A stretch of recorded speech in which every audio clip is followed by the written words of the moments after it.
Is the balance of power in Washington being decided by backroom maps rather than actual votes? As the countdown to the midterms accelerates, a massive battle for the soul of the House of Representatives is raging in the state houses of the South, and the outcome could change the American political landscape for years to come. Before we continue, if you want to stay on top of everything happening in U.S. politics, hit that subscribe button right now and leave a like. It really helps this channel grow and keeps us bringing you the latest updates on the stories that matter most. The redistricting war is officially intensifying, and House Republicans just hit a few bumps in the road.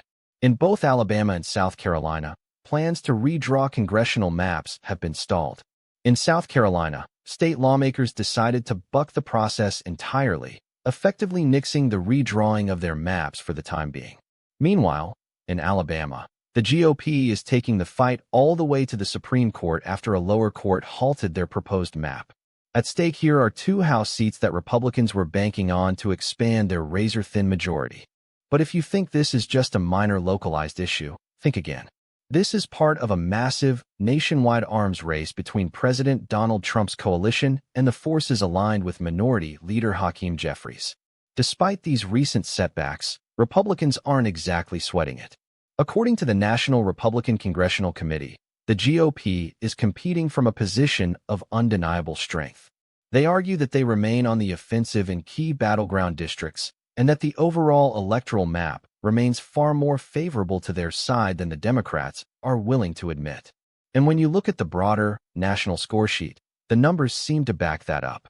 Since the Supreme Court's decision earlier this year, Republicans have seen significant success in states like Texas, North Carolina, Florida, Ohio, Missouri, Tennessee, and Louisiana.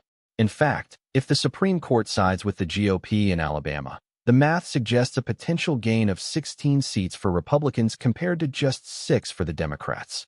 On the other side of the aisle, Democrats aren't going down without a fight.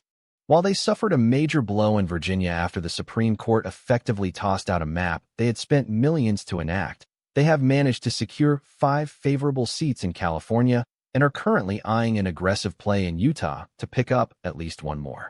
Democrats claim that the GOP isn't even trying to win over voters fair and square anymore.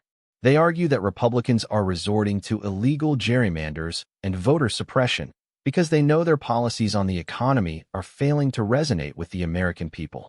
This entire situation has become so volatile that a bipartisan group in the House, the Problem Solvers Caucus, has launched a dedicated working group to tackle the issue of gerrymandering. Co-chaired by Republican Jeff Hurd and Democrat Ed Case, the group claims that the current system has led to extreme partisan polarization across the country.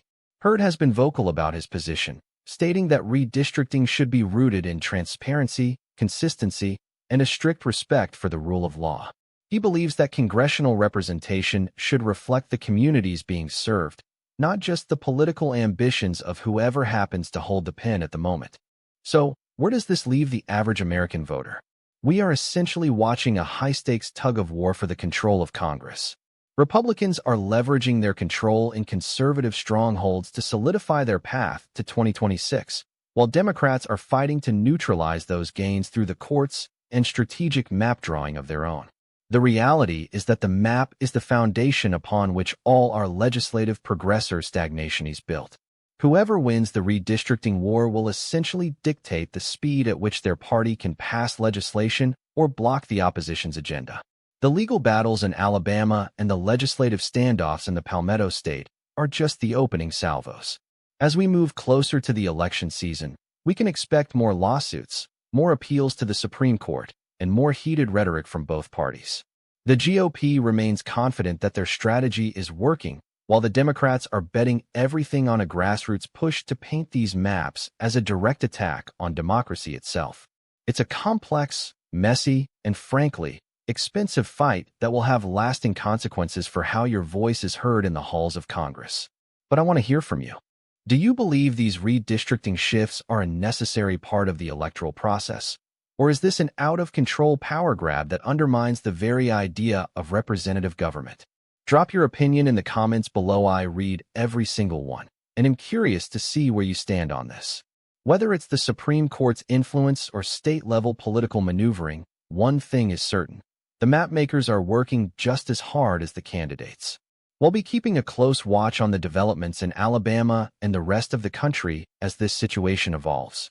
Thanks for watching, and stay tuned for more critical updates as we head into the next phase of this intense political cycle.